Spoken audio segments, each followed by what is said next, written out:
ओम शांति।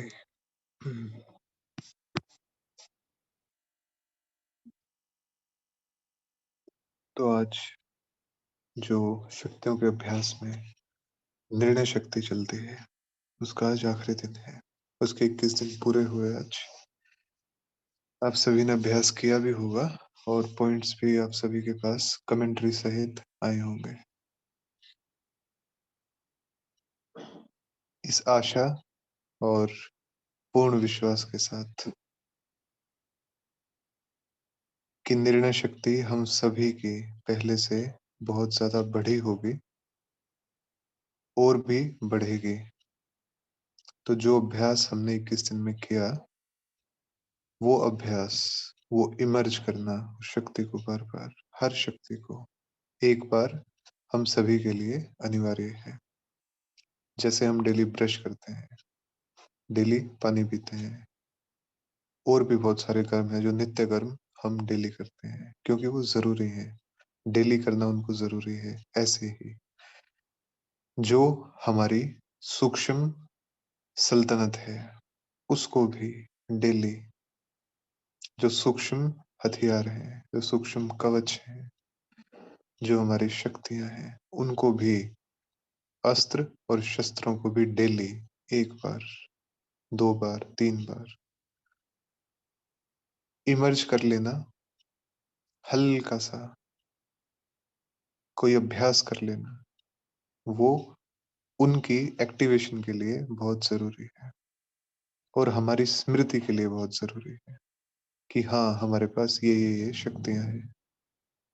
तो इसके लिए विशेष समय हम भले ही ना निकालें, चलते फिरते कोई भी कार्य करते एक बार शक्तियों को इमर्ज कर लिया, देख लिया हर एक शक्ति को, फिर गुणों को इमर्ज कर लिया, ये भी गुण, ये भी गुण, ये भी गुण, हर गुण की ऊर्जा फैला दी एक बार।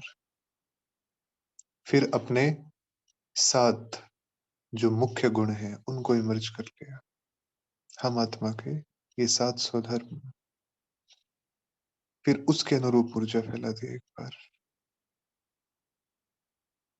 फिर अपने ज्ञान स्वरूप को इमर्ज किया, उसकी ऊर्जा फैला दी एक बार। तो ऐसे ही अपने हर एक स्वरूप को इमर्ज कर लिया, उसकी ऊर्जा फैला दी एक बार, 2 बार, जितनी भी रुचि हमारी हमें लगती है उस अनुसार। तो ऐसा करने से एक तो जो जो भी अभ्यास बाबा ने बताए हैं वो पूरे हो जाएंगे,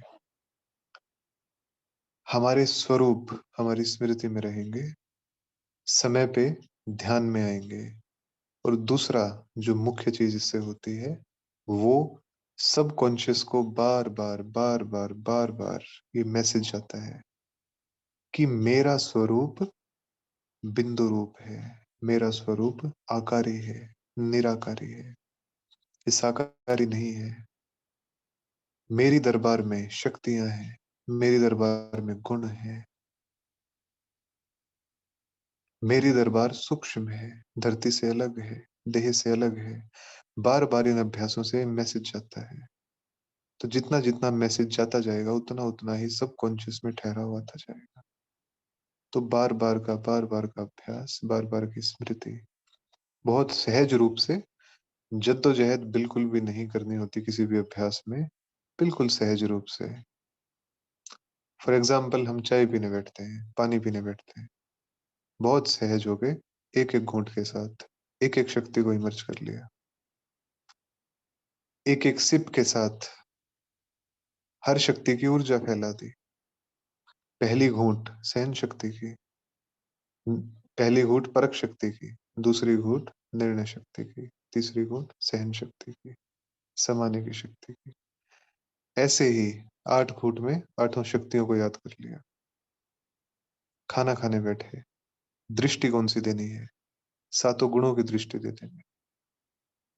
किसी से बात कर रहे हैं, क्या देंगे इस आत्मा को इस 5 मिनट में जो ये बातचीत होगी? तो इस प्रकार से अपनी सूक्ष्म शक्तियों को, अपने गुणों को, अपने स्वरूपों को हम कार्य व्यवहार करते हुए ही इमर्ज करते चलें। अलग से समय तो हमें निकालना ही है, लेकिन निरंतरता के लिए बहुत ज़रूरी है अपने जीवन के हर कार्य का हिस्सा बना लेना, कि वो अलग महसूस ना हो कोई भी चीज़। अगर किसी चीज़ को हम विशेष बैठ के करते हैं और चलते-फिरते भूल जाते हैं, तो हमारे जीवन का हिस्सा नहीं बन पाई वो चीज़। और जब वो हमारी है तो हर पल वो हमारी है। फिर सुबह अमृत वेला वो हमारी है, नुमा-शाम में हमारी है, ट्रैफिक कंट्रोल के दौरान हमारी है, बिल्कुल भी नहीं।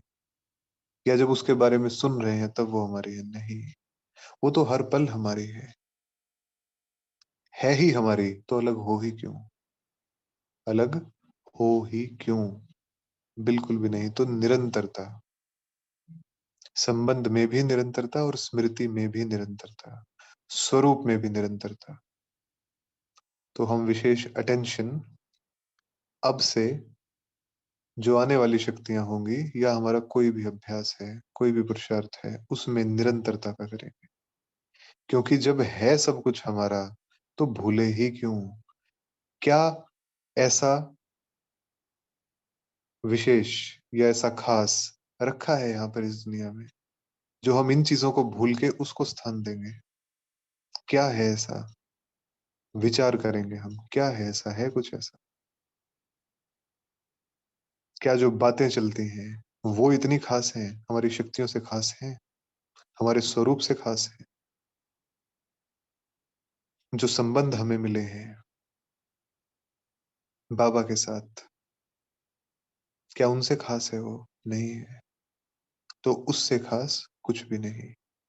और अगर कोई खास है, अगर कुछ खास है, इन अभ्यासों से जो पल-पल की ऊर्जा हम फैला सकते हैं, जो अपने भविष्य का निर्माण हर सेकंड हम कर सकते हैं, इससे अगर खास कुछ है, तो फिर उसका आकलन करने की ज़रूरत है कि क्या है वो चीज़ जो एनर्जी खा रही है? वो नहीं चाहिए, क्योंकि हमारा भविष्य, हमारी भावी सूर्यवंशी राजाई, उससे बड़ा, उससे मीठा और उससे खास कुछ भी नहीं हो सकता।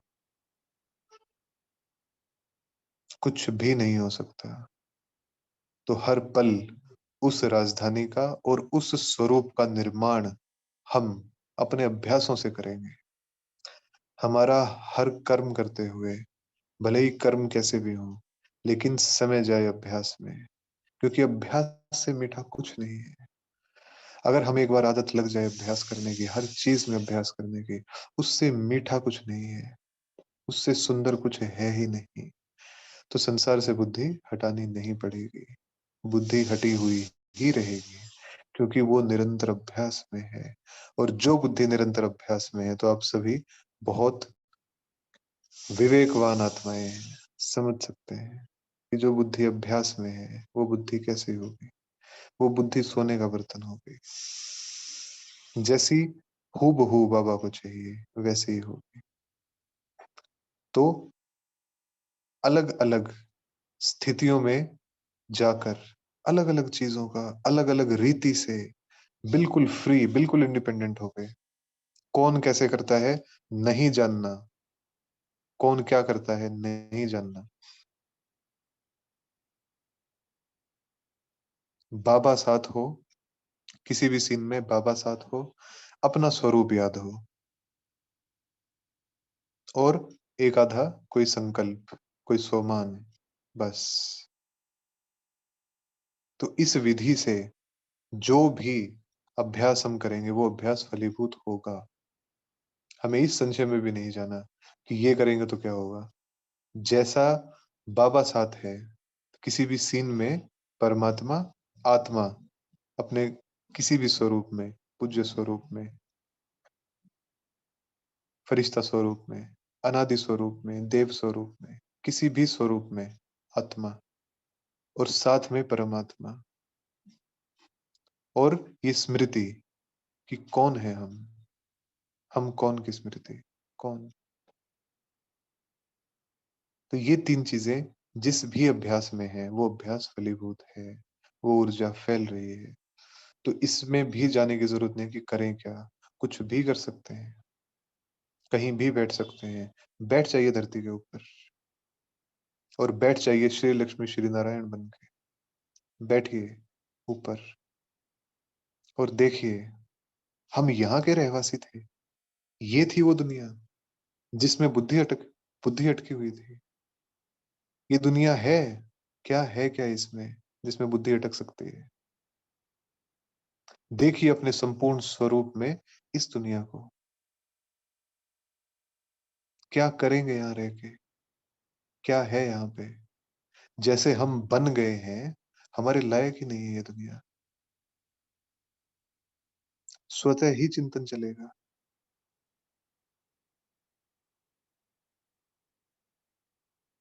विष्णु चतुर्भुज बन के खड़े हो जाइए द्वापर के मुहाने पे और देखिए कैसे आत्माएँ जब विकारों में गिरती है, चिंतन कीजिए इस बात का, जब आत्माएँ विकारों में गिरती हैं, तो जैसी थी उसी को याद करके और कितनी जद्दोजहद करती हैं।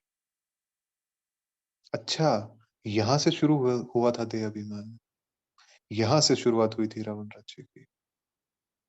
ये है वो युग। इस युग में हमारी पूजा शुरू होती है।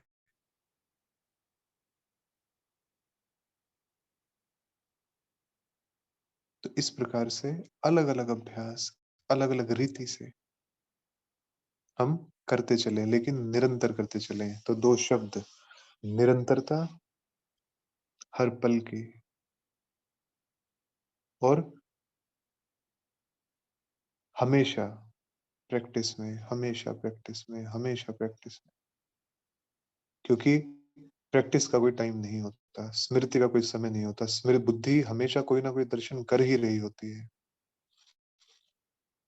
चर्चा तो इस विषय पे नहीं करनी थी, लेकिन अब निकल रही है तो शायद आप में से ही सभी का या किसी का संकल्प चल रहा होगा इस विषय में, क्योंकि ये चर्चा तो नहीं करनी थी आज। अब हो रही है तो कंटिन्यू करते हैं। तो निरंतर अभ्यास में क्योंकि अर्जुन का तो कर्तव्य है अभ्यास करना। फिर जब अर्जुन के अभ्यास पक्के हो जाएँगे, जब अर्जुन उस स्थिति में पहुँच जाएगा कि भगवान सारथी के रूप में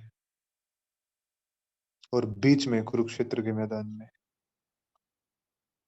खड़ा करे उसे, तो उससे पहले ज़रूरी है अभ्यास, पल-पल का अभ्यास। और आप 2 दिन ही इसको अगर एप्लाई करेंगे, तो आप पाएँगे कि इस 2 दिन में सब कुछ सहज भी बहुत रहा और अगर नहीं भी रहा, तो कोई ज़्यादा फ़र्क नहीं पड़ा। एक मिठास आ जाएगी।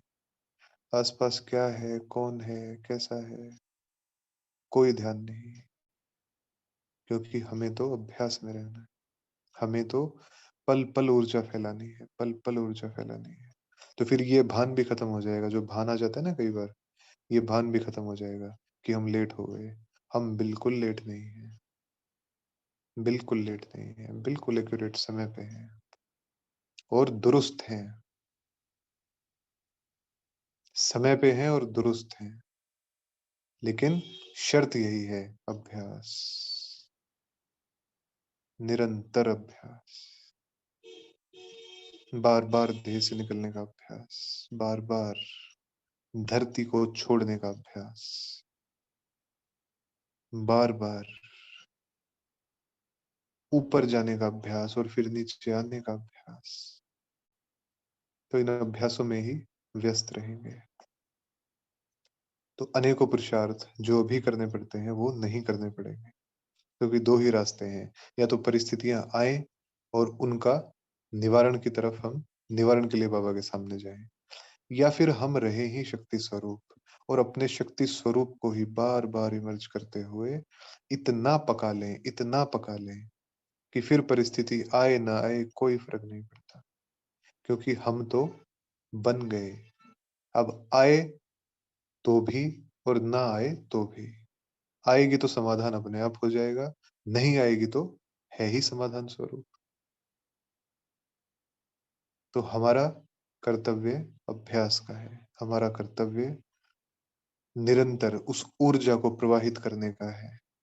जैसा भविष्य हमें चाहिए, वैसी ऊर्जा हम आज प्रवाहित करेंगे।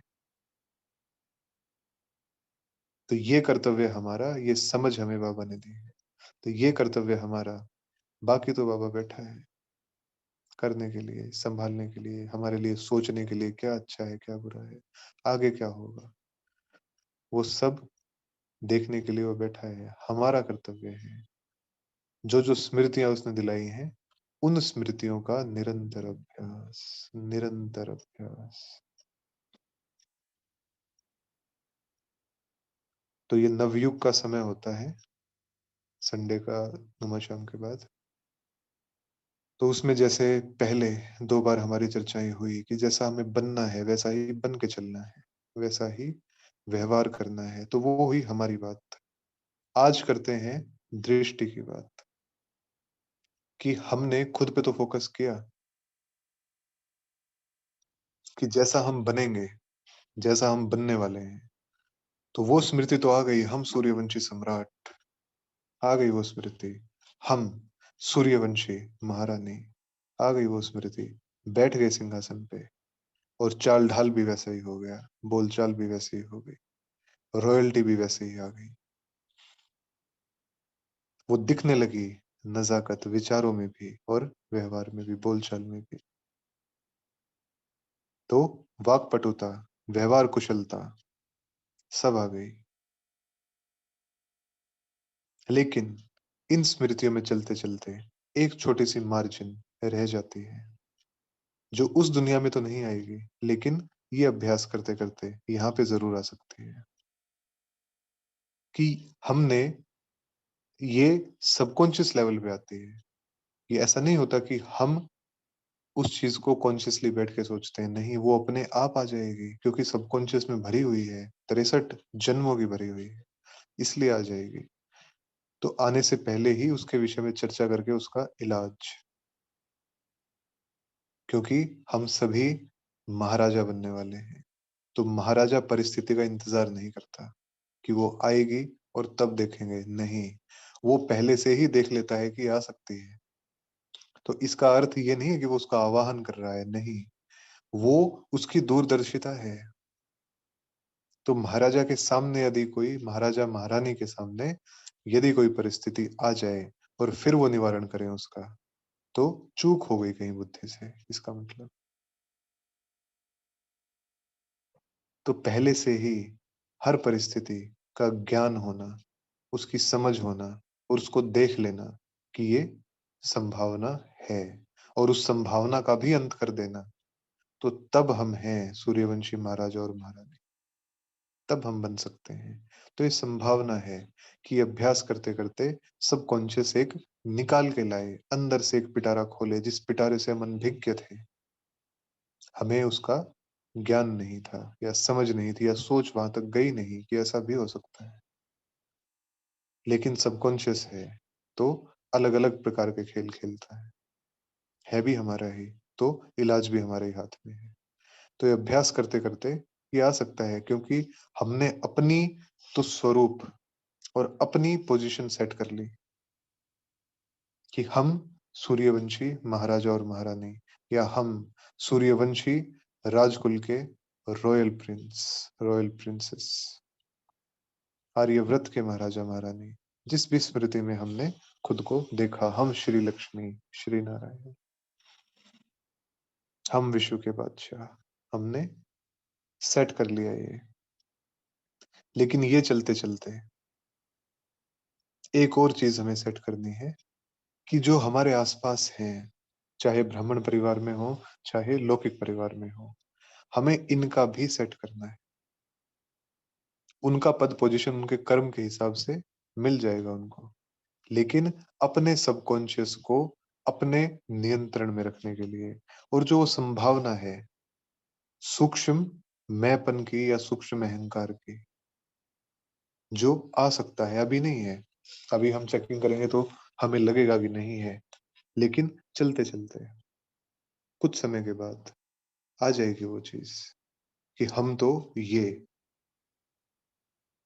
लेकिन सीन वैसी नहीं है जो ये सिद्ध करे कि हम तो ऐसे हैं, कि हम तो महाराजा या महारानी, सीन वैसी नहीं बनेगी। कोई भी आके 2 बात कह देगा और ऐसी बात कह देगा कि महाराजा महारानी के सामने तो वो ज़रूरत किसी की हो नहीं सकती बोलने की, लेकिन वो बोल दी गई है हमें। वैसा व्यवहार हमारे साथ हो गया है। उस समय में ये स्वमान लेना या ये स्वरूप में स्थित होना थोड़ा-सा मुश्किल मुश्किल लगेगा, क्योंकि बात भारी हो जाएगी और स्वरूप हल्का हो जाएगा। दोनों मैच नहीं किया ना दोनों में। सम्मान देंगे अगर कोई, तो ये कॉम्प्लीमेंट हो गया कि हम समझ भी खुद को महाराजा-महारानी रहे हैं और व्यवहार भी वैसा ही हो रहा है। तो क्या होगा? सहज स्वीकार करेगा मन उसको और आनंद में आ जाएँगे एकदम कि हाँ, हम तो हैं ही। लेकिन यदि आने वाली परिस्थितियों का और जो आस-पास में आत्माएँ हैं, उनका स्वरूप सेट नहीं है, तो वो फिर हमें हलचल में लाएगी और कहीं न कहीं ये संकल्प भी उत्पन्न हो सकता है, क्या हम सचमुच में हैं? हमारे साथ ये व्यवहार क्यों हो रहा है? तो वो महसूसता गायब होने की संभावना हो सकती है, उस चीज़ के कारण। तो खुद का स्वरूप सेट तो हमने कर लिया, लेकिन आस-पास की हर आत्मा का भी करना है। जो जिनसे हम डेली संपर्क में आते हैं, उनका तो करना ही है, लेकिन इस विश्व की हर आत्मा का हमें आम और खास के रूप में तय कर देना है कि अगर हम विश्व महाराजा और विश्व महारानी, तो ये जो ये आस-पास की आत्माएँ हैं, ये भी इन्हें भी हम देव रूप में देखें कि ये भी रॉयल फैमिली के सदस्य हैं। हम भूल जाएँ उनके संस्कारों को। हम भूल जाएँ कि ये क्या-क्या करते हैं और क्या-क्या नहीं करते हैं। हम देखें तो सही उनको। ये भी रॉयल फैमिली की आत्माएँ हैं। महाराजा-महारानी तो हम हो गए, तो ये रॉयल फैमिली हो गए, बच्चे हो गए। तो ये रॉयल फैमिली की आत्माएँ हैं, देवी-देवताएँ हैं। तो उन्हें उनके उसी देवी देवत्व के साथ, उसी दैवी रूप में इमर्ज करके हम देखें। तो जब वो बोलें कुछ भी, तो उन्हें उसी देव रूप में देखें और देव रूप में जब देखेंगे तो व्यवहार में रॉयल्टी आएगी।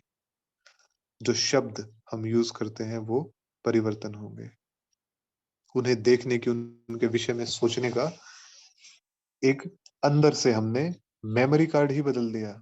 मेमोरी में रहा ही नहीं कि ये बच्चे हैं या ये कौन है, या ये ऐसा नहीं करते या वैसा नहीं करते। मेमोरी कार्ड ही बदल गया। तो जब मेमोरी कार्ड ही बदल गया, ये तो राजकुमार राजकुमारी है। ये तो रॉयल फैमिली की आत्मा है। इनका तो मर्तबा इतना ऊँचा है। तो वैसा ही फिर व्यवहार, और जब व्यवहार वैसा, तो कैसा वाइब्रेशन फैलेगा? साधारणता खत्म हो जाएगी। भले थोड़ा समय लगे किसी-किसी जगह पे, लेकिन निरंतर उन्हें देव रूप में देखना, ये भी देवी-देवताएँ हैं, ये भी देवकुल की आत्माएँ हैं, इसीलिए इनका पार्ट हमारे साथ है। ये भी देवकुल की आत्माएँ हैं। तो हम तो हो गए महाराजा-महारानी, लेकिन ये भी देवी-देवता हैं और श्रेष्ठ देवी-देवता हैं। और क्यों ना उन्हें भी बरक सिंहासन पे बिठा दिया जाए, क्यों ना उन्हें भी अपने समान देखा जाए कि ये भी महाराजा और महारानी हैं, ये भी राजकुमार राजकुमारी हैं। तो कैसा होगा पालना का स्वरूप, और कैसा होगा स्मृति का स्तर, जब हमारी तो तय है ही है, लेकिन इन आत्माओं को भी हमने उसी श्रेष्ठ रूप में देखा। तो वो हो या ना हो, लेकिन हम तो हैं। क्योंकि ये सवाल भी आ सकता है कि उनके काम ऐसे हैं कि वो लगते ही नहीं, बुद्धि जाती ही नहीं कि ये कैसे हो सकते हैं, ये तो नहीं हो सकते। तो फर्क इस चीज से नहीं पड़ता कि वो है या नहीं है, उनके कर्म कैसे हैं, हम कौन हैं और हमारी स्मृति कैसी है, ये मैटर करता है। तो सबकॉन्शियस अंदर से निकाल के लाए कि हम तो ये और हमारे साथ ऐसा व्यवहार। नहीं, तो इस संभावना को खत्म करने के लिए या अपने स्वरूप पे संशय आए, उस संशय को सदा के लिए समाप्त करने के लिए और फीलिंग प्रूफ बनने के लिए ये अभ्यास भी ज़रूरी है कि हम तो हैं, लेकिन हम देवी-देवताओं के बीच में ही हैं। ये जो आत्माएँ हैं, ये भी महान देवात्माएँ हैं, दैवी कुल की आत्माएँ हैं। भले इनका कैसा भी मर्तबा, लेकिन हम तो ये चाहते हैं ये सभी सिंहासन पे बैठें। तो वो भी देवात्माएँ और हम तो हैं ही महाराजा-महारानी। तो हो गया, सेटल हो गया फिर। तो सबकॉन्शियस में जो मेमोरी कार्ड था, तो वो हमारा भी बदल गया और जो ये आस-पास की आत्माएँ हैं, इनका भी हमने बदल दिया। तो बदल दिया तो फीलिंग नहीं आएगी। क्या आएगा? जब कोई देवात्मा मनुष्य जैसा व्यवहार करे, तो दूसरा साथी देवता या साथी महाराजा क्या कहेगा? यही कहेगा ना, हे प्यारी आत्मा, अपने देवत्व को याद करो, अपने देवत्व को इमर्ज करो, पहचानो आप कितने महान हो, फील करो उस महानता को और फिर देखो कि क्या बोल दिया आपने और कैसा कर्म कर दिया आपने। तो रहम का भाव आएगा, सहयोग का भाव आएगा। ये भाव नहीं आएगा कि क्यों कर दिया और हमें ये बोल दिया, नहीं, फीलिंग में नहीं आएंगे। उल्टा सहयोग का संकल्प पैदा होगा, क्योंकि उनका भी स्वरूप हमने ऊंचा सेट कर दिया। हमारा तो है ही ऊंचा, हमें तो बाप ने मर्तबा दे दिया है, लेकिन इनका भी हमने सेट कर दिया कि ये तो महान देवात्माएं हैं। तो देवात्माओं जैसा ही व्यवहार, हमारी ये सोच और हमारा ये विश्वास और हमारी ये धारणा कि ये भी महान देवात्माएं हैं, वो देवत्व को बाहर निकाल लाएंगे उन आत्माओं से। इमर्ज हो जाएगा उनका देवत्व, क्योंकि हम आधार हैं, क्योंकि हम विश्व के बादशाह हैं। तो अगर हम बादशाह हैं और हम महारानी हैं, तो हमारी स्मृति में वो ताकत है, हमारे संकल्प में और हमारे बिलीफ सिस्टम में, हमारी धारणा में वो ताकत है कि सामने वाले के वर्तमान स्वरूप को बदल के उसका भविष्य स्वरूप वर्तमान में इमर्ज कर दे। वो ताकत है हमारी स्मृति में और वो इमर्ज हो जाएगी। लेकिन हमें ये परमानेंटली फिक्स करना होगा। ये भी महान देवात्मा है, ये भी महान राजा और महान रानी बनेंगे, ये भी सर्वश्रेष्ठ पद प्राप्त करेंगे, ये भी उस सुख की दुनिया का उतना ही आनंद लेंगे जितना हम लेंगे। तो जब हम भी महान और ये भी महान, तो साधारण बचा क्या? कुछ भी नहीं बचा। फिर तो महानता ही महानता।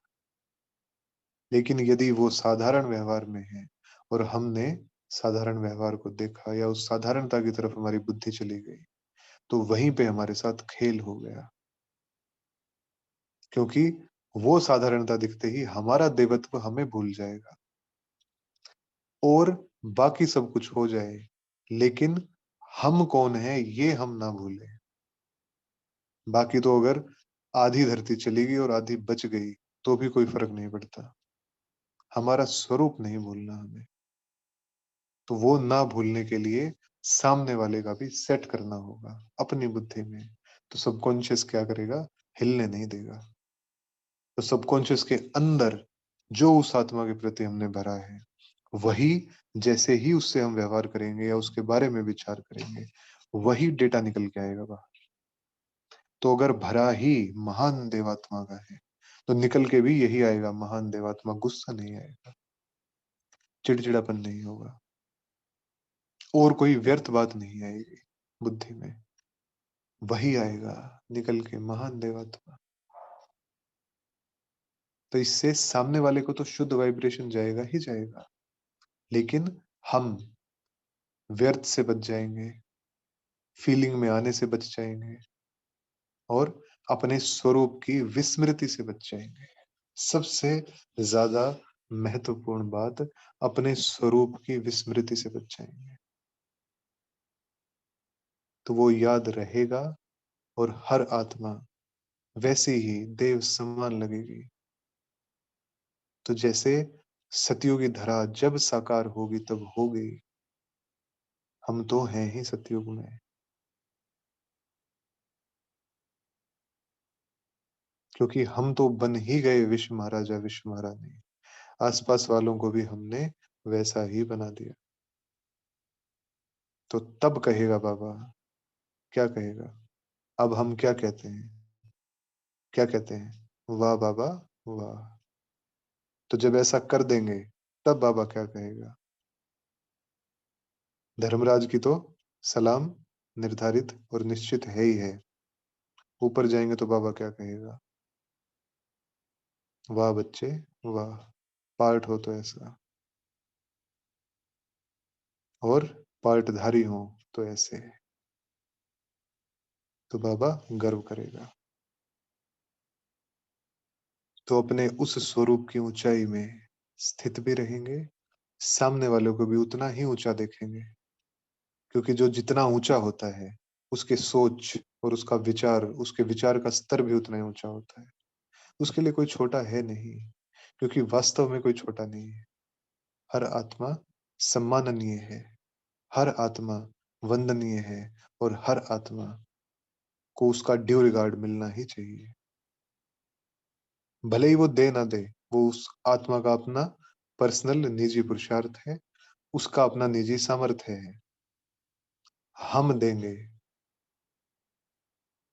सामने वाला भले ही स्वीकार ना करे कि हाँ, मैं देवता, इस दुनिया में बिल्कुल भी नहीं। लेकिन हम देखेंगे उसको देवता। क्यों? हम देखेंगे उसको राजा। क्यों? क्योंकि हम हैं महाराजा, तो हम देखेंगे। यहाँ बात उसके विचार की नहीं है, यह बात हमारे विचार की है। यहाँ बात उसकी स्मृति की नहीं है, यहाँ बात हमारी स्मृति की है। उसने गलत बोला या उसने गलत व्यवहार किया, यह बात उसके व्यवहार की है ही नहीं। हमने कैसा किया, बात ये है। क्योंकि उसको तो याद ही नहीं है ना कि वो कौन है। हमें तो याद है, हम तो महाराजा महारानी। तो हम महाराजा महारानी, तो फिर हमारा व्यवहार मायने रखता है, उसका व्यवहार मायने नहीं रखता। आधार ही हम हैं। तो अभी इसी पे ही हम 5 मिनट योग अभ्यास करेंगे। फिर 3 मिनट में यदि कोई प्रश्न किसी के मन में आया हो, तो 3 मिनट में फटाफट पूछ के पूरा करेंगे। तो अभी इस पुरानी कलयुगी धरा पे ही, संगम युगी धरा पे ही, इस पतित दुनिया में ही देखेंगे अपने संपूर्ण देव स्वरूप को। श्री लक्ष्मी और श्री नारायण।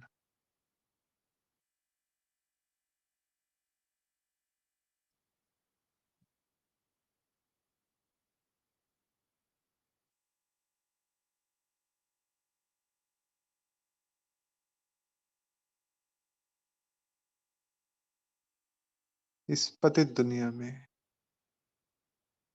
संपूर्ण पावन सतो प्रधान विश्व के मालिक, बेहद स्वर्ग के बादशाह और महारानी,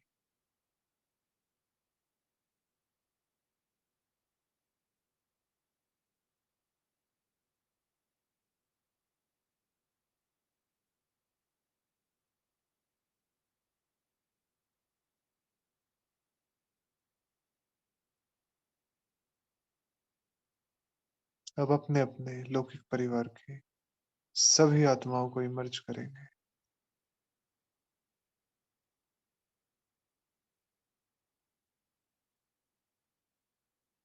उन्हें उनके वर्तमान स्वरूप में देखेंगे। कोई बच्चा है, कोई बेटी है,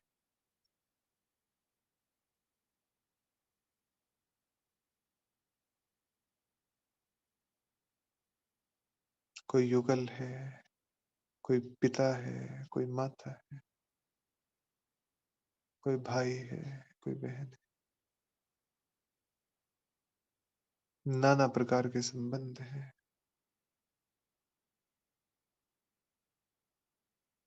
वर्तमान स्वरूप में देखते-देखते संकल्प कीजिए, आप सभी देवकुल की आत्माएँ हो। आप सभी सूर्यवंशी हैं।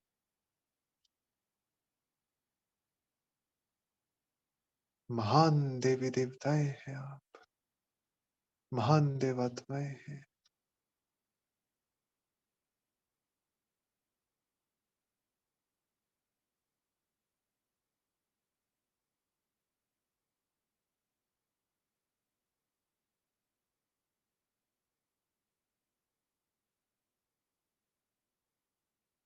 सर्वोच्च पद के अधिकारी हैं आप, इतने महान हैं।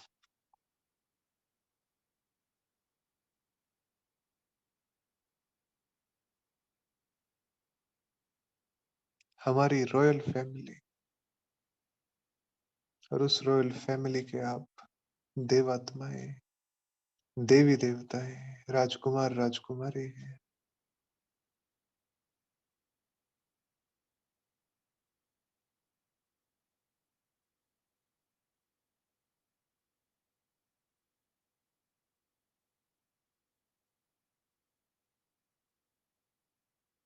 और देखेंगे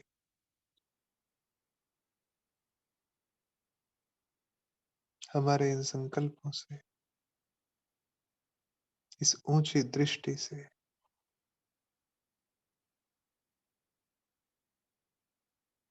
इन सभी आत्माओं का वर्तमान स्वरूप परिवर्तन होने लगा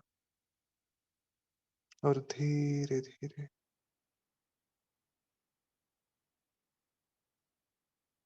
कोई राजकुमार बन गया, कोई राजकुमारी बन गई,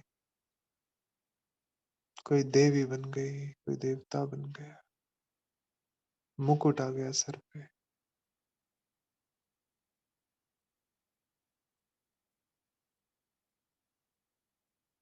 हीरे जवाहरात आ गए, सुनहरी पोशाक आ गई और बिल्कुल वही सतयुगी देवी-देवता हैं जैसे, सबके स्वरूप बदल गए। महान देवी-देवता,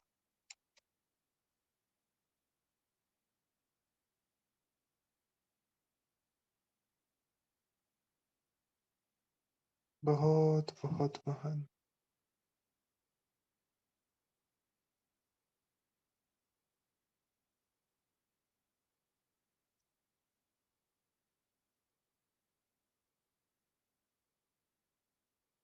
आज से आप सभी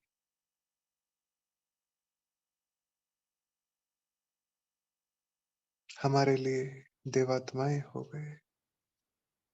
इसी स्वरूप में हम आपको याद करेंगे, आपसे बात करेंगे।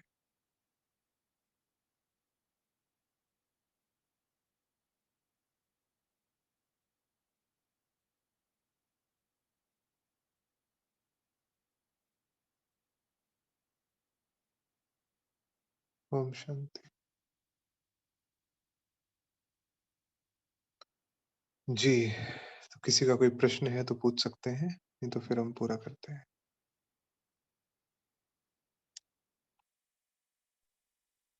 भाई जी, मैं आपको पूछना था। जी दीदी, फरमाइए। हाँ, हुँ, जी मुझे दीदी मुझे ये बताइए। पूछना है कि गुण बड़े हैं कि शक्तियाँ बड़ी है? क्योंकि मेरे साथ में ये होता है कि मुझे गुण की इम्पोर्टेंस ज़्यादा लगती है। मेरा समय गुणों में ज़्यादा लग जाता है। मुझे ऐसा लगता है कि नहीं, गुण ही शक्तियाँ हैं। मतलब जो आठों शक्तियाँ हैं, उन पर मेरा मन ही नहीं जाता। मतलब 1-2 बार कर लिया, हाँ, मतलब अभ्यास जो है वो करते हैं। वो एक लगता है कि फॉर्मेलिटी प्रोसेस वाली बात होती है। लेकिन गुणों में मतलब मुझे बहुत ज़्यादा फीलिंग आती है, जो देवी मतलब दैवी गुण जो होते हैं, जो अपनापन आता है, जो प्रेम का जो स्वरूप होता है, जो मतलब जो अंदर की जो गहराई आती है, जो आत्मीयता आती है वो गुणों के अंदर आ जाती है। तो इसमें क्या मतलब शक्तियों की इम्पोर्टेंस पूछना चाह रही थी मैं। दीदी गुण मतलब कि पूरे 32 गुण जो देवी 32 गुण होते हैं, एक बार मैंने पढ़े थे, तो मतलब उन 32 गुणों में ही मेरा समय निकल जाता है। मतलब उनकी एक-एक गहराई में अगर जाते हैं, कभी 2 गुण लिए, कभी 4 गुण लिए, तो उसमें ज़्यादा चले जाता है। शक्तियों पे अभ्यास कम करने का होता है। ये पूछना था मुझे। जी दीदी, हम एक राजा और एक रानी की तरह, महाराजा महारानी की तरह सोचें कि अगर हम महाराजा महारानी हैं, तो हमारे पास सैनिक हैं और सैनिक होने चाहिए, लेकिन उन सैनिकों के ऊपर सेनापति की भी तो जरूरत होती है। बिना सेनापति के कैसी सेना? क्योंकि राजा तो लड़ने जाएगा नहीं, जाएगा कौन? सेनापति जाएगा। और सेनापति का सशक्त होना जरूरी है, तभी जो सैनिक हैं वो यथार्थ काम करेंगे। ठीक है दीदी? तो जैसे धैर्यता है, रमणीकता है, आज्ञाकारिता है, ईमानदारी है, सहनशीलता है, शुभ भावना है, ये सब गुण हैं। क्षमाशीलता है, प्रेम है, नम्रता है, उदारता है, नियमितता है, निरंतरता, परोपकारिता है, संतुष्टता है, हर्षित हाँ मुक्ता जी। है, मधुरता है, ये गुण हैं।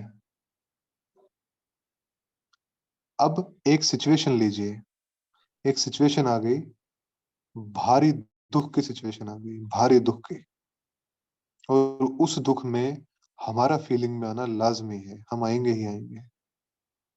अब इसमें आ गई आपके सामने, दुख की है ना? लेकिन गुण को अगर हम लेंगे तो हम गुण लेते हैं। भारी दुख की आ गई, लेकिन हमें हर्षित मुख रहना है ना? हर्षित मुक्ता गुण है। भारी हाँ दुख जी। की सिचुएशन में आपने गुण को इमर्ज कर लिया, हर्षित मुक्ता को इमर्ज कर लिया, मधुरता को इमर्ज कर लिया। हाँ, और क्षमाशीलता को हल्का को। नहीं नहीं दीदी, भारी दुख की हाँ, उसमें क्षमा किसी को करना ही नहीं है। किसी ने हमें दुख नहीं दिया, अच्छा। लेकिन दुख की, मान लो किसी ने शरीर छोड़ दिया, तो अब उसकी गलती नहीं है बेचारे की, हम क्षमा किसको करेंगे? तो न्यारापन हो जाएँगे। नहीं नहीं, दूरदर्शिता का गुण। हाँ, अच्छा। हम वही करेंगे, हर्षित मुक्ता का, न्यारेपन का है, हाँ और जी। सहनशीलता का। हाँ, ये आ सहनशीलता का। गया, हाँ, ये आ गया, हाँ, ये आ गया। आप हाँ। 1 दिन तक सहनशील रहेंगे, 2 दिन तक रहेंगे, तीसरे दिन वो गुबार निकलेगा अंदर से।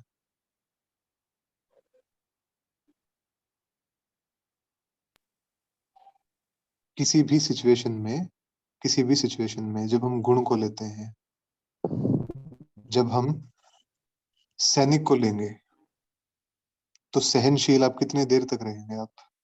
क्योंकि सहनशीलता की तो लिमिट है। हम हर्षित मुख कितनी देर तक रहेंगे?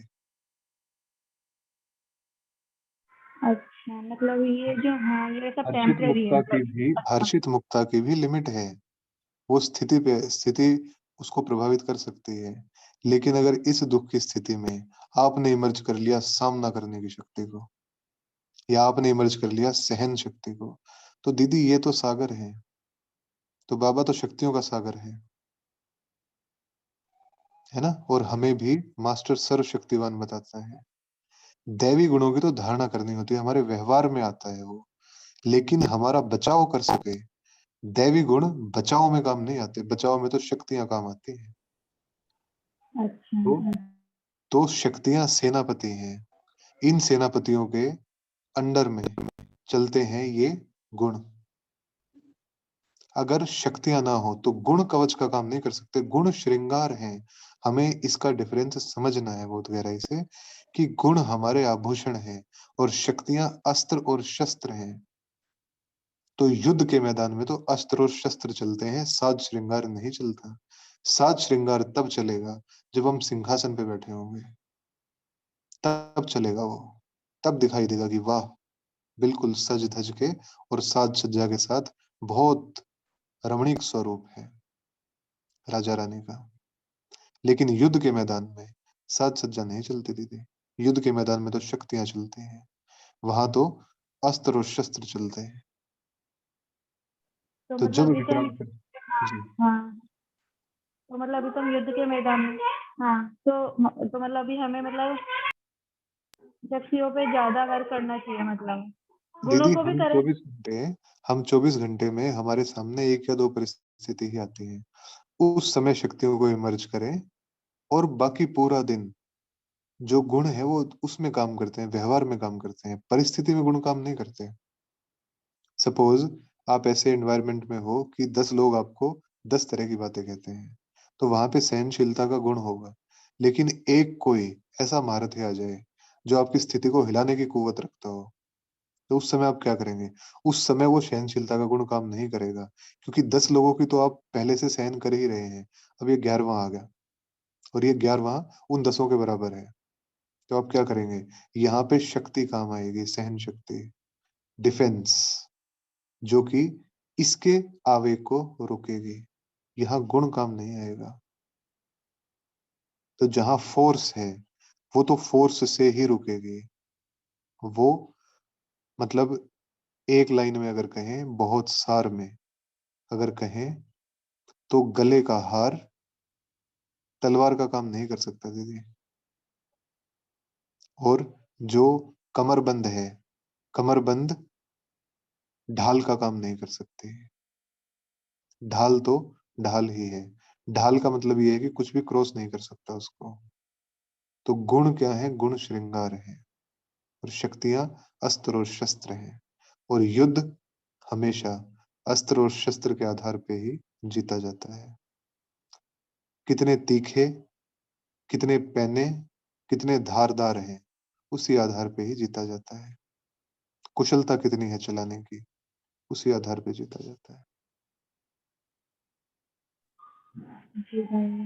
भाई देख मेरे साथ ना फँसने वाली सिचुएशन बहुत ज़्यादा होती है। मतलब मेरे को लोगों से बात नहीं करनी होती, फिर भी लोग मेरे पास में मतलब या तो नहीं आते मतलब बात मेरे को एक शब्द की करनी है लेकिन वो मेरा बात 5 मिनट का चल जाता है। मुझे नहीं करनी है मतलब फँसने वाला व्यवहार जो होता है, जो डिटैचमेंट का होता है, तो इसमें क्या कौन-सा मैं कमल फूल वाला जो होता है, मैंने होलियांश वाला काफ़ी ट्राई करती हूँ, लेकिन मेरे साथ में फँसने वाली सिचुएशन ज़्यादा होती है। डिटैच मतलब मेरा समय ज़्यादा चले जाता है, किसी को अगर बात करनी है, तो मैं 10 मिनट में उसको खत्म करने जाती हूँ, उसको आधा घंटा खींचता है मेरे को, खींचता है मतलब खिंचावट मेरे साथ में ज़्यादा होती है हर जगह। तो यदि इसमें एक बहुत छोटा-सा एक छोटी-सी आदत बनाएँ हम अपनी, बहुत छोटी-सी, पहले खुद के साथ बैठ के चिंतन करें कि हर बोल जो जा रहा है उसमें एनर्जी है ना?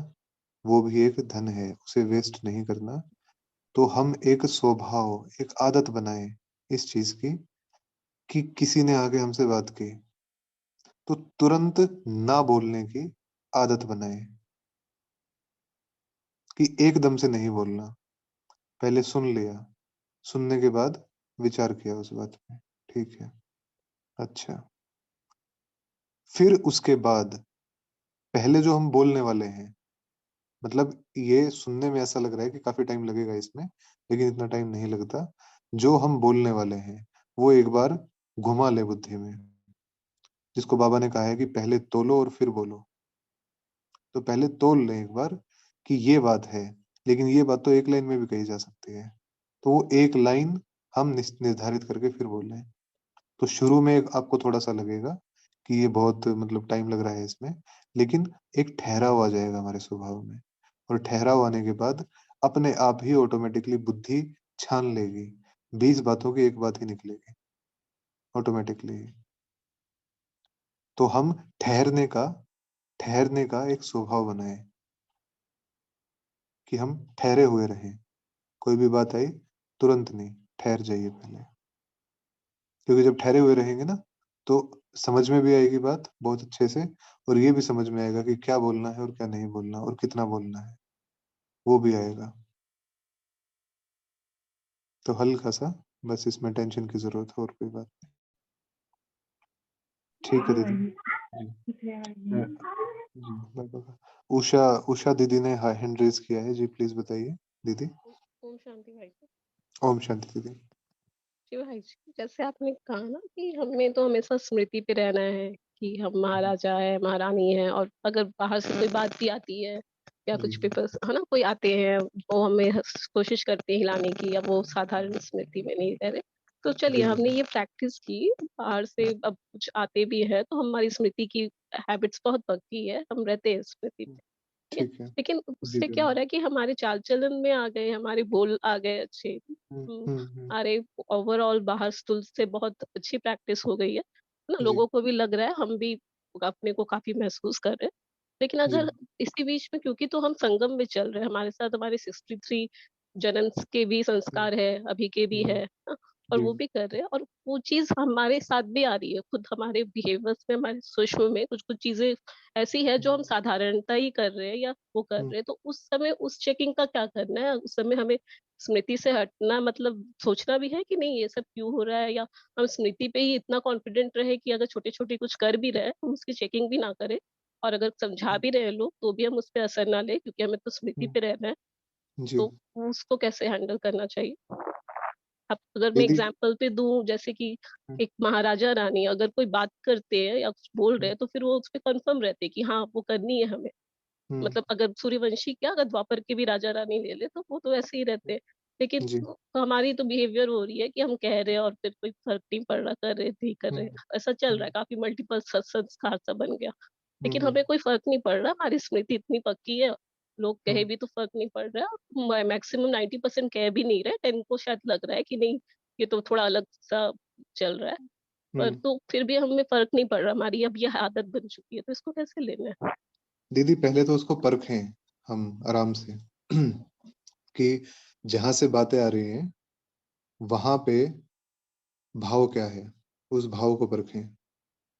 अगर वो भाव यथार्थ है, तो ज़रूर उस पे विचार करना चाहिए और उस भाव के साथ जुड़ी हुई बात का परिवर्तन करना चाहिए।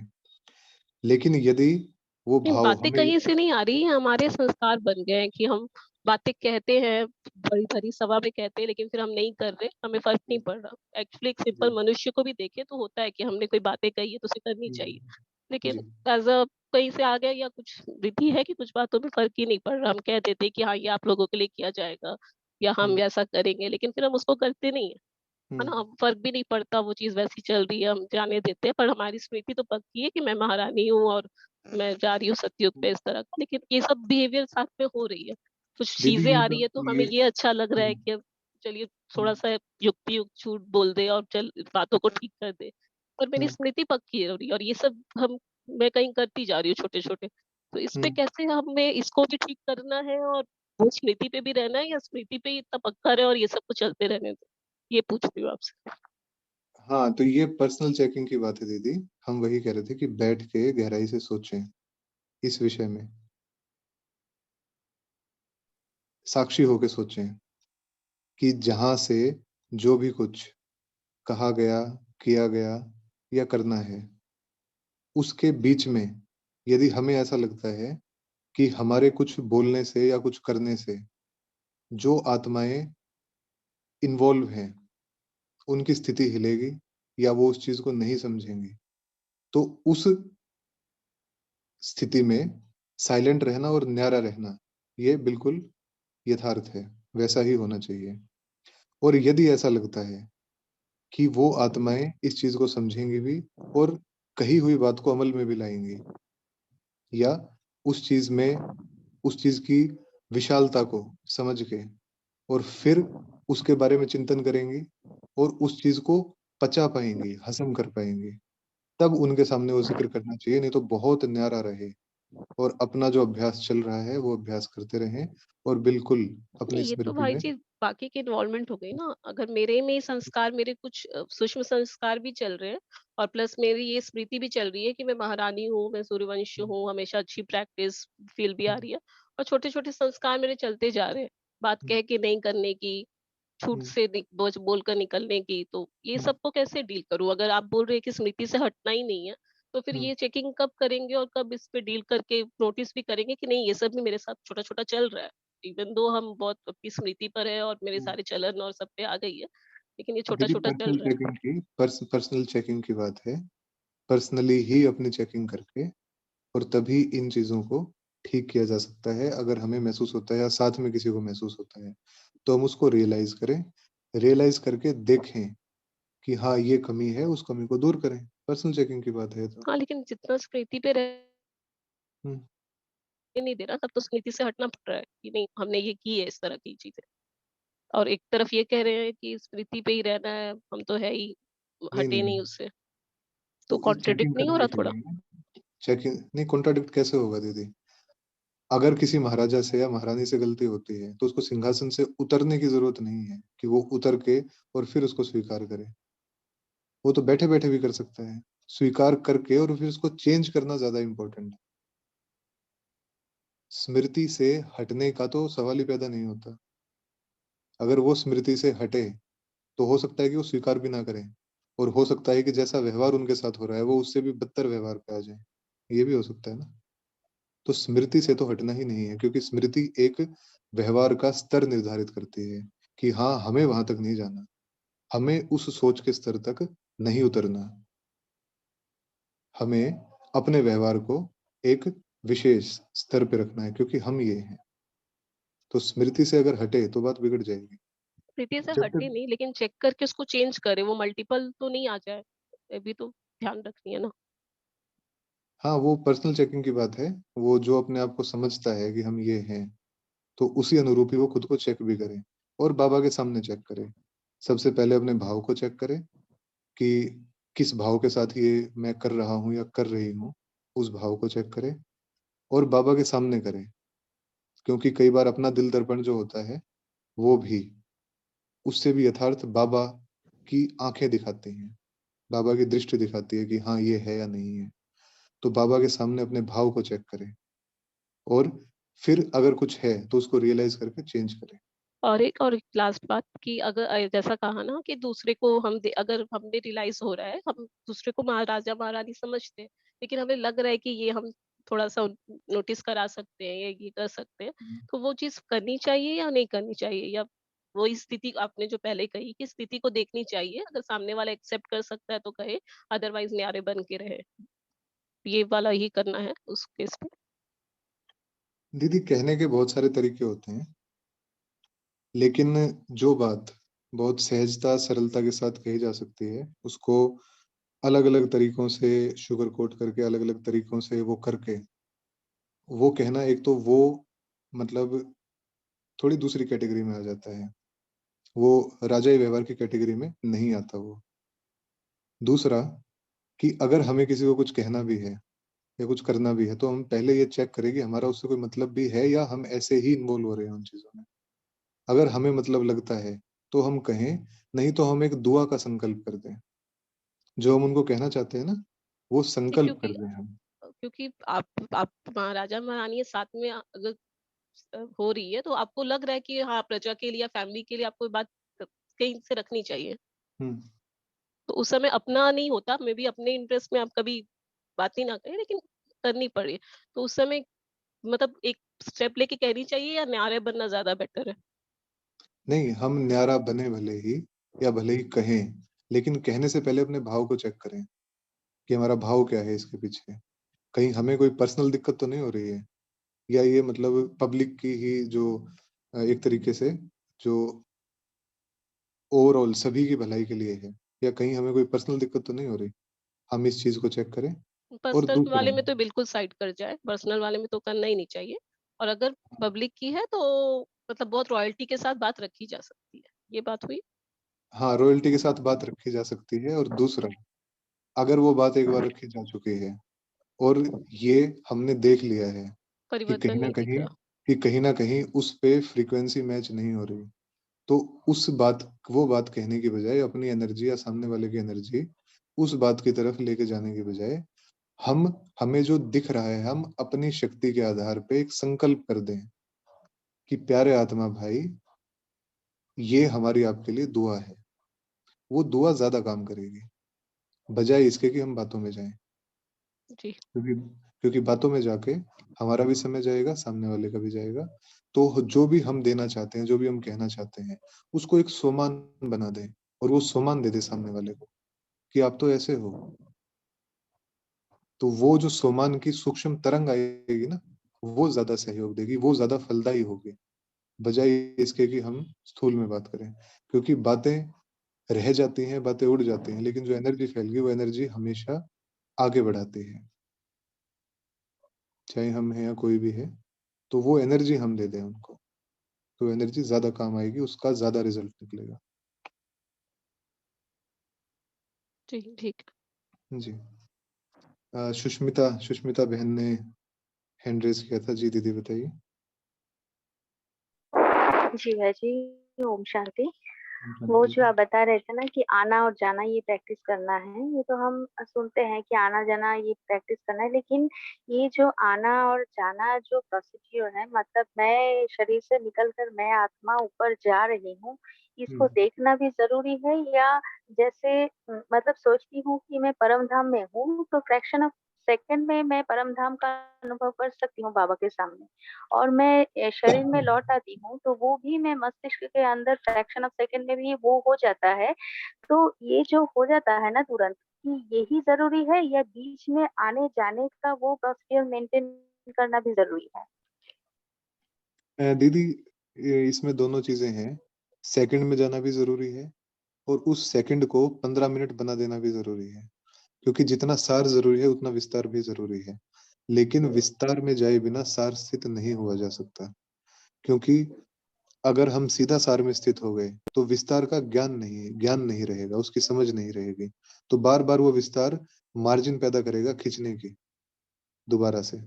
तो इसलिए हम देह से निकलें और दोनों प्रैक्टिस करें। पहले देह से निकले, बहुत धीरे धीरे डिटेल के साथ ऊपर जाएं, टाइम लगाएं, उसमें समय लगाएं, क्या है, क्या महसूसता है, कहाँ पे है, कहाँ तक पहुंचे हैं, वो लगाएं। और फिर सेकंड में भी जाएं सीधा। तो दोनों अभ्यास ही जरूरी है, जिसमें सार और विस्तार का बैलेंस रहे। तो जितना जितना विस्तार जी भाई करेंगे जी, उतना हाँ। ही हम लंबा समय सार में स्थित रहेंगे। नीचे आने का मन नहीं करेगा, क्योंकि पता हुँ, है नीचे ये है, क्या करेंगे जाके, पता है। जी, जी, जी जी। जब वो शरीर से छोड़ के हम आत्मा ऊपर जाते हैं, तो वो जो धीरे-धीरे देखते हैं कि नीचे मेरा शरीर बैठा है और घर भी छूट रहा है, शहर भी छूट रहा है, धरती छूट रही है और हम वो स्पेस के अंदर से जा रहे हैं, तो उसमें भी बहुत एक सुकून सा, आनंद सा मतलब बिल्कुल। महसूस होता है। वो मिठास भी बहुत मिठास के अच्छा साथ, लगता है हाँ करके। मिठास के साथ जाएं, बहुत धीरे धीरे देखें, डिटेल में जी, देखें, डिटेल में देखें जी। उस चीज को। जी, न्यारापन अच्छा, महसूस अच्छा। करें। और कभी-कभी वो आना-जाना जब कर्म करते हुए जैसे वो हम बैठ के करते हैं ना योग, तब वो डिटेल में हो सकता है, लेकिन अगर हम कर्म करते हुए कर्म योग करते हैं ना, तो हम्म। तब वो डिटेल पॉसिबल होता है या तब वो हम फ्रैक्शन में दीदी वो देखते हैं अभ्यास कि की बात है, वो अपने अपने अभ्यास की बात है, हम किस प्रकार से अभ्यास करते हैं। तो अगर हम उसमें भी थोड़ा थोड़ा ये ऐड करेंगे कि अभी धरती के ऊपर हैं और फिर शहर के ऊपर हैं, शहर छोड़ दिया, फिर धरती के ऊपर आ गए, धरती के ऊपर से अब नवग्रह के ऊपर हैं, अब सूक्ष्म लोक में एंटर करने वाले हैं या सूक्ष्म लोक में हैं, या अब सुख धाम में है, स्वर्ग में है, या अब मंदिर में बैठे हैं। तो किसी भी स्मृति में हम टिक सकते हैं, वो हमारे अभ्यास पे बात है कि हमने अभ्यास किस प्रकार से किया है। तो सेकंड वाला भी ठीक है, इसमें विस्तार वाला भी ठीक है, दोनों ही ठीक अच्छा, है। बस ठीक बस है। हर अभ्यास में बाबा रहे, बाबा साथ रहे। जी, बिल्कुल, बिल्कुल। जी ठीक है फिर। थैंक ठीक यू। है दीदी ओम जी, ओम शांति। शांति। जी विवेक भाई ने हैंड रेस किया है। जी भाई जी। ओम शांति भाई जी। जी भाई। हाँ जी, वैसे मैंने जो अभी दीदी ने बोला कि जैसे परम धाम में जाना है, ऐसा अनुभव करना है, तो वो जो बुद्धि से अपने को जैसे फील करना है, वो ऐसे बुद्धि से ही करने का है ना वो। हाँ जी, बुद्धि से ही करना है दीदी, बुद्धि से ही तो जी, हम निकल जैसे के कि जाते वो हैं जो शरीर से। अपने चित्र जो वीडियो में जैसे देखा है, ऐसा जैसे कि मैं आत्मा जा रही हूँ, इसी मैं तरह आत्मा जा उसकी रही हूँ। जी जी, इसी को फील करना है बुद्धि से, गहराई से, हाँ, बुद्धि एकाग्रता के से साथ। उसको देखना है। हाँ जी हाँ जी, एकाग्रता के साथ। जी। जी ठीक है जी। ओम शांति। बहुत बहुत शुक्रिया सभी का, बाबा का बहुत बहुत शुक्रिया। ओम शांति।